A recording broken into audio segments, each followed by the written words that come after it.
धन्यवाद पिताश्री।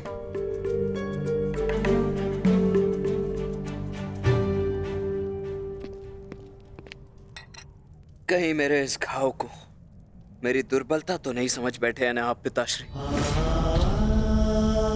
मैं एक योद्धा और युद्ध में योद्धा को घाव लगना गर्व की बात है। इस महायुद्ध में ये घाव मेरे लिए एक उपहार की भांति है।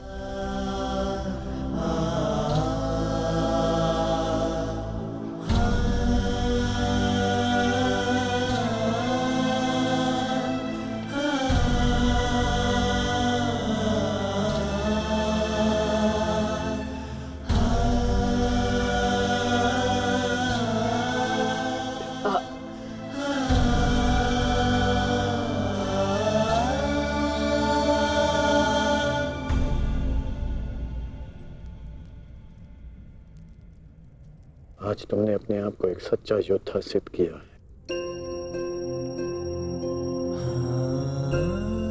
मुझे तुम पर गर्व है। कल्याण हो तुम्हारा पुत्र। अब तुम्हें विश्राम की आवश्यकता है। विश्राम करोगे तो यह घाव जल्द ठीक हो जाएगा।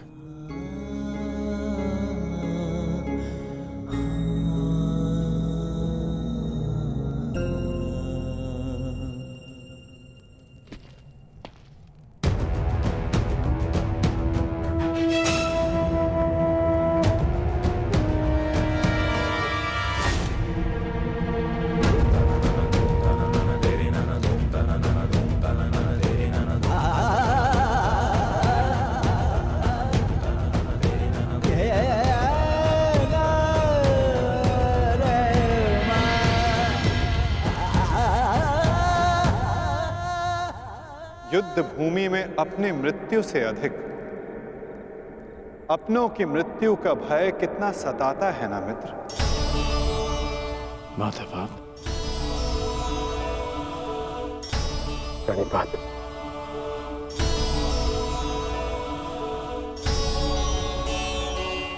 परंतु आप यहां कैसे? मैं तुम्हें यह बताने आया था कि तुम्हारा पुत्र आज इस युद्ध में बड़ी वीरता से लड़ा मित्र। तुम्हारे पुत्र ने महाभारत के प्रथम दिन को अविस्मरणीय बना दिया।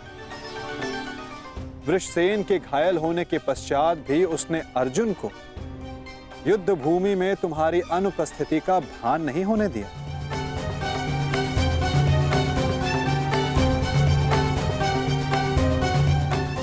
परंतु गर्व के स्थान पर तुम्हारे मुख पर यह पीड़ा क्यों मित्र?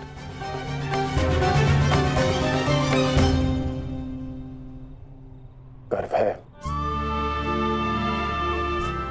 गर्व है माधव। परंतु ऐसा क्यों होता है कि मैं स्वयं के शरीर पर सहस्त्र बाण सह सकता हूं। मैंने बिना संकोच किए अपने कवच और कुंडल दान कर दिए। मैं ये सब पीड़ा सहने में सक्षम हूं। एक योद्धा होने के नाते मैं युद्ध के सभी नियमों से अवगत हूं। परंतु वृषसेन को लगे बाण, उसकी मृत्यु का भय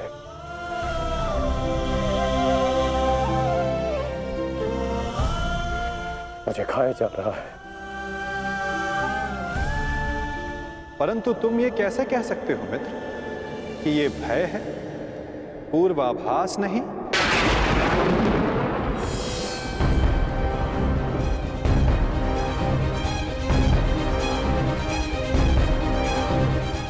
पूर्वाभास? आप क्या कहना चाहते हैं? एक योद्धा को विजय की आशा अवश्य होती है, परंतु उसे परिणाम का पूर्वाभास भी होना चाहिए। आज युद्ध में जो हमारे साथ खड़ा था, कल उसका स्थान कोई और ले लेगा और उसके पश्चात कोई और। ये युद्ध है मित्र, इसे बदला नहीं जा सकता। बलिदान मांगना युद्ध की नियति है मित्र।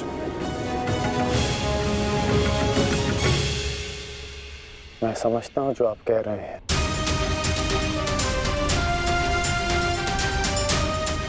परंतु मन में अपनों की रक्षा की चिंता है।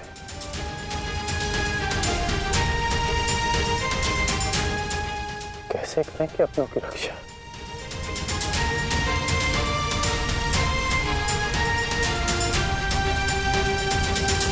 यदि कारण महान हो तो उसका बलिदान भी महान देना होता है मित्र। इस युद्ध में हो रहे बलिदान को स्वीकार करो। एक योद्धा को युद्ध में जाने से पूर्व सभी प्रकार के मोह को त्यागना पड़ता है। मोह बंधन में बंधकर वो युद्ध नहीं कर सकता और ना ही अपनों की रक्षा कर सकता है। इस महायुद्ध में अपनों की रक्षा के लिए जो हो सकेगा वो मैं करूंगा, चाहे वो युद्ध के नियति के विरुद्ध हो तब भी अंगराज।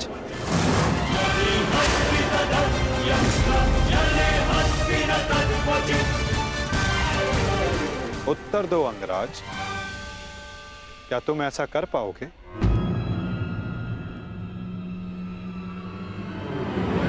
यदि तुम चाहो तो अब भी इस युद्ध की नियति को बदल सकते हो कर्ण। सहस्त्रों के प्राण बचा सकते हो, अपनों को खोने के भय से बच सकते हो। तुम्हारे पास अब भी समय है। हमारे पक्ष में आकर इस युद्ध को एक दिन में समाप्त कर दो मित्र। इस महाविनाश का मूल्य कम कर दो। बोलो मित्र, अपनी निष्ठा की नियति को बदलकर तुम इस युद्ध की नियति को बदलना चाहोगे? महामहिम भीष्म ने तुम्हें इस युद्ध भूमि में प्रवेश करने से वर्जित किया है। यही अवसर है मित्र, अपने भ्राताओं के साथ मिलकर धर्म के लिए युद्ध करके इसे समाप्त कर दो।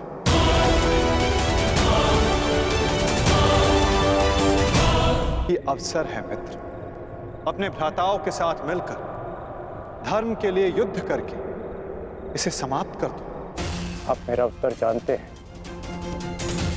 फिर क्यों बार बार ये प्रश्न करते हैं मुझसे? मैं तुमसे प्रश्न नहीं पूछ रहा हूं, तुम्हें तुम्हारे संदेहों का हल दे रहा हूं। या तो परिवर्तन के लिए स्वयं को परिवर्तित करो या फिर प्रलाप बंद करो मित्र। और जो हो रहा है उसे स्वीकारो। तुम्हारे अंदर अपने मित्र के विरुद्ध जाने का सामर्थ्य नहीं है मित्र।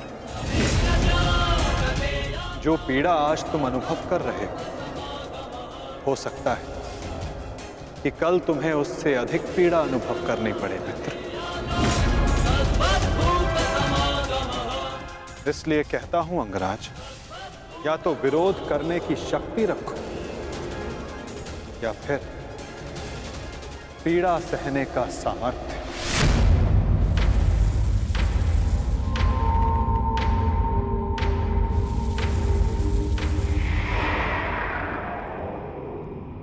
एक बात और थी मित्र, सोचा कि तुम्हें उसका ज्ञात होना चाहिए।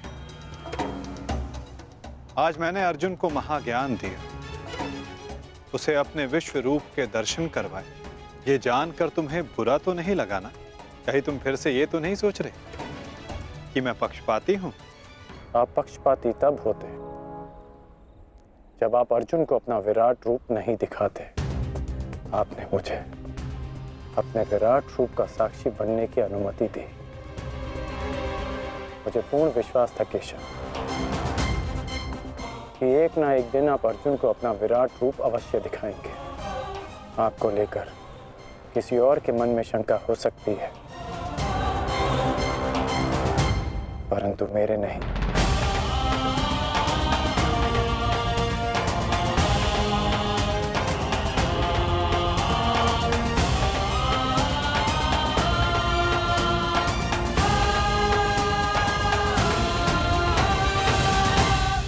एक दिन आपने मुझे पाषाण और मोरपंख होने का अर्थ समझाया था। हर पहेली का उत्तर हमारे चयन में होता है अंगराज। इस पाषाण खंड की भांति जो ना अपना चुना हुआ मार्ग बदलता है और ना ही अपने विचार। और दूसरा मार्ग वासुदेव? जो इस मोर पंख की भांति होते हैं, वे अपने आप को ईश्वर की इच्छा के हाथों ऐसे समर्पित कर देते हैं जैसे इसने स्वयं को वायु को समर्पित किया। मैं आज भी पाषाण हूं और अर्जुन आज भी वही मोरपंख, वो मोरपंख जिसे आपको अपने मस्तक पर धारण करना ही था। ये मेरा प्रारब्ध है कि मैंने पाषाण होना चुना है।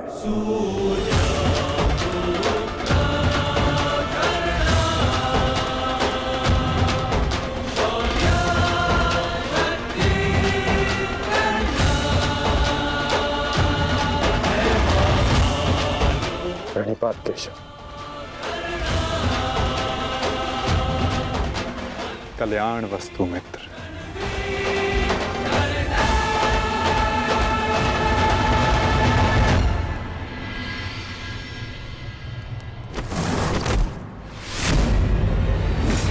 युद्ध का पहला दिन कौरवों के नाम रहा। ये पांडव सेना के युद्ध बंदी ज्येष्ठ, हम इन्हें अपना दास बना लेते हैं। और मुझे पूर्ण विश्वास है कि अंतिम विजय भी हमारी ही होगी। उत्सव का आनंद लो। राजकुमार दुर्योधन की जय! राजकुमार दुर्योधन की जय! अरे मित्र, आओ आओ मित्र। हाँ, यहाँ उत्सव चल रहा है। तुम कहाँ रह गए थे?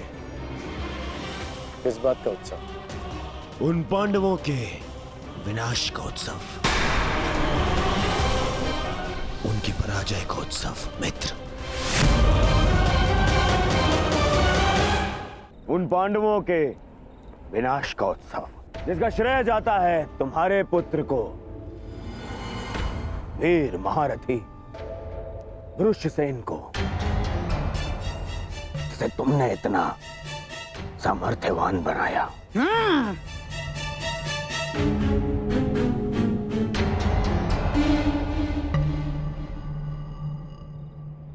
ये तो अवश्य उत्सव बनाने की बात है।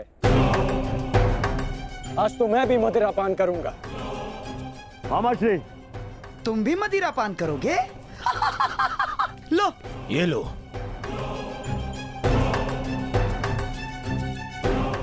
ये उत्सव पांडवों के विनाश के नाम। विनाश के नाम। मित्र, मैं इस युद्ध में उपस्थित नहीं था।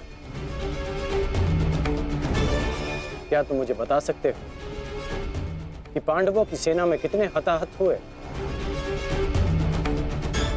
पूरी एक औक्षणी सेना और साथ साथ उस मूर्ख बालक उत्तर का भी अंत किया आज हमने।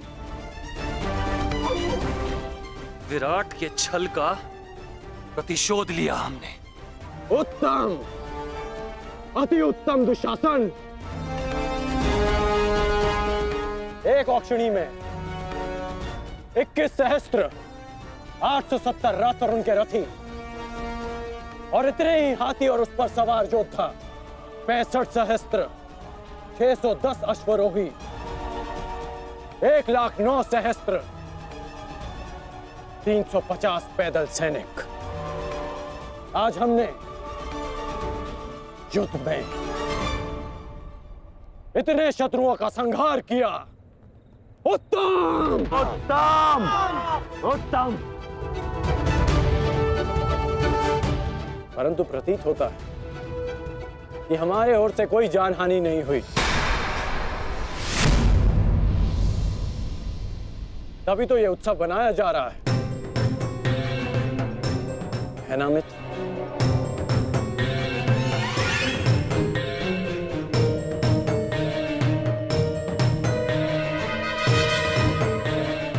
भाई मित्र, हमारी ओर भी लगभग आधी अक्षौणी सेना की हानि हुई है। अर्थात सहस्त्र सैनिक, महारथी, अश्वरोही हमारी ओर से भी मारे गए। अब इनके परिवार का ध्यान रखने वाला कोई नहीं रहा। इनके वृद्ध माता पिता, विधवा स्त्रियों, अनाथ बच्चों की रक्षा करने वाला कोई नहीं बचा। ये तो अवश्य उत्तम बनाने की बात है। उत्तम!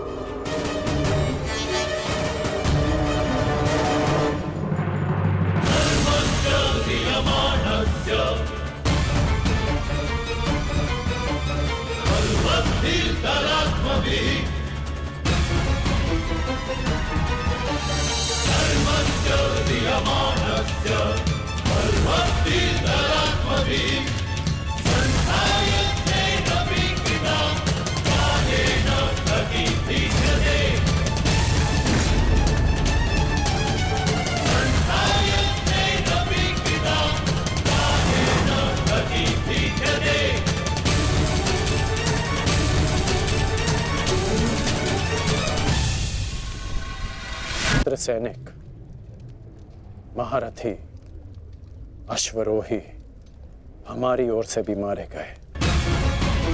ये तो अवश्य उत्तम बनाने की बात है। उत्तम!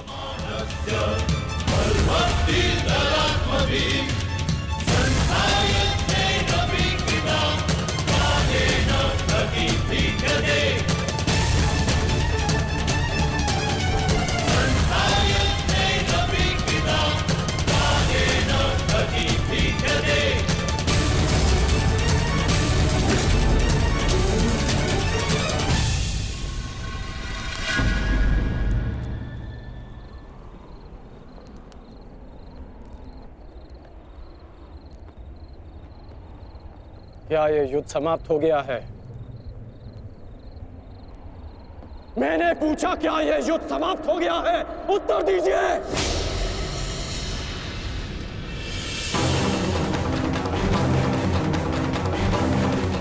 एक दिन युद्ध में पलड़ा क्या भारी हो गया।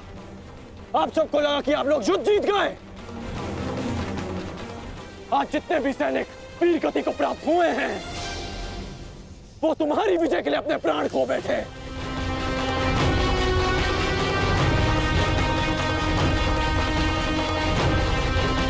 आप लोगों ने कभी सोचा है कि इस युद्ध में कितने जीवन दांव पर लगे हैं? हर परिवार इस भय के साथ जी रहा है कि क्या उनके परिवार के सदस्य घर लौटेंगे भी या नहीं। और आप सब उत्सव मना रहे हैं। ये उत्सव मनाने का समय नहीं, रणनीति बनाने का समय है। इस युद्ध में जीतने का समय है। पांडव सामान्य योद्धा नहीं है।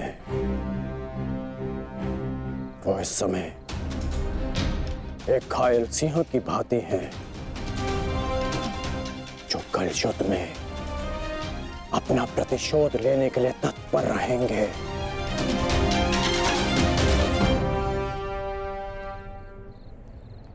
तो इसी क्षण इस उत्सव को बंद कीजिए।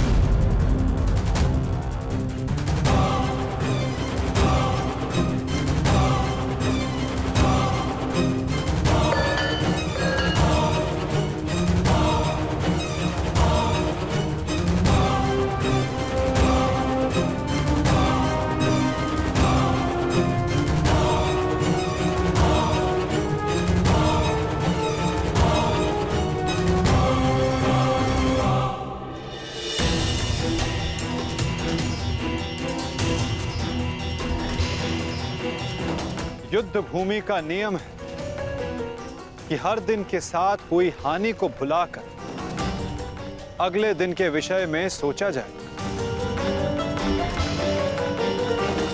अब समय आ गया है कि इस पर विचार किया जाए कि कल के युद्ध में हमारी रणनीति क्या होगी।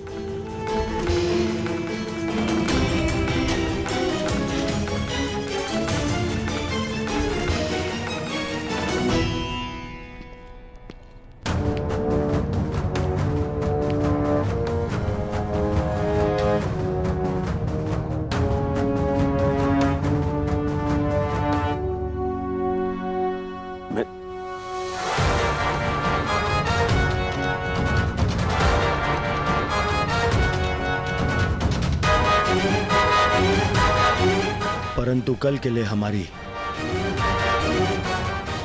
योजना क्या होगी?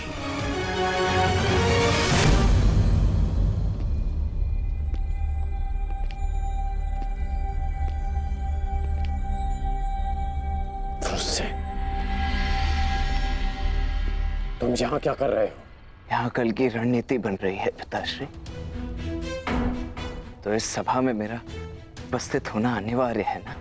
तुम युद्ध में भाग नहीं लोगे, मैं तुम्हें अनुमति नहीं दे रहा। जाओ जाकर विश्राम करो। मैं जानता हूं मुझे विश्राम की आवश्यकता है, परंतु मैं नहीं चाहता कि कल कोई वीर पांडव ये कहे कि अंगराज का पुत्र एक तीर का घाव तक ना सह सका। मुझ पर विश्वास कीजिए पिताश्री, मैं कल भी युद्ध में अपना पूरा योगदान दूंगा, परंतु मुझे जाने से मत रोकिए। मैं आपका पुत्र हूं। मैं वचन देकर आया हूं कि मैं आपकी कमी की अनुभूति किसी को अनुभव नहीं होने दूंगा। मैं इसीलिए मेरा कल युद्ध में उपस्थित होना अनिवार्य है पिताश्री। मुझे मेरा वचन पूर्ण करने दीजिए।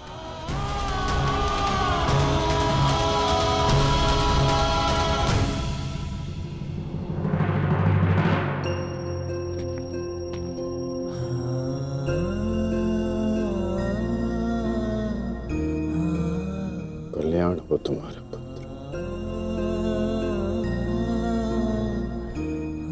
तुम युद्ध में भाग लोगे।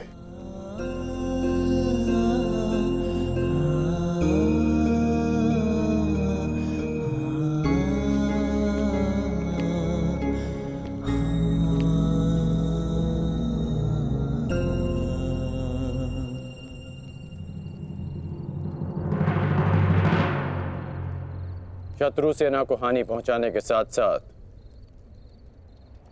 आपको अपनी सेना को सुरक्षित रखना भी महत्वपूर्ण है।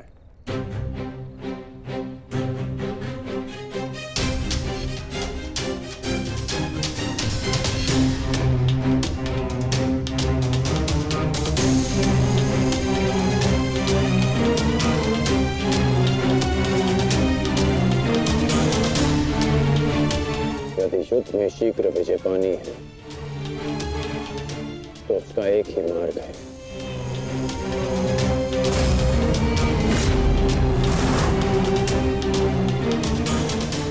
उसे बंदी बनाओ। जिसे बंदी बनाने से ये युद्ध समाप्त हो जाए। युधिष्ठिर! कल युद्ध में कौरव तुम्हें बंदी बनाने का प्रयत्न अवश्य करेंगे युधिष्ठिर। यदि हमने युधिष्ठिर को बंदी बना लिया तो बाकी के सारे पांडव हमारे सामने हाथ जोड़े खड़े रहेंगे।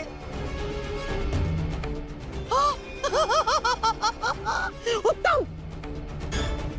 कल चाहे जो कुछ भी हो जाए,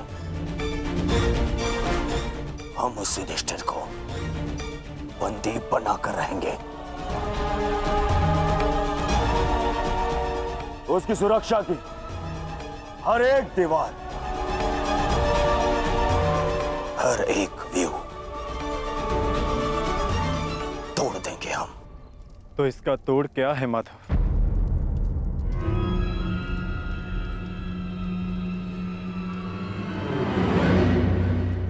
इसका एक ही तोड़ है पार्थ। कल युद्ध में धर्मराज युधिष्ठिर व्यू में सबसे आगे रहेंगे।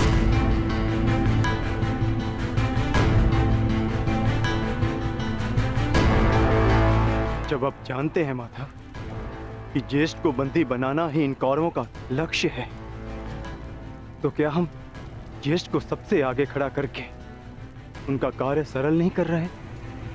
क्या ये उचित है माधव? हाँ पार्थ, यही उचित है।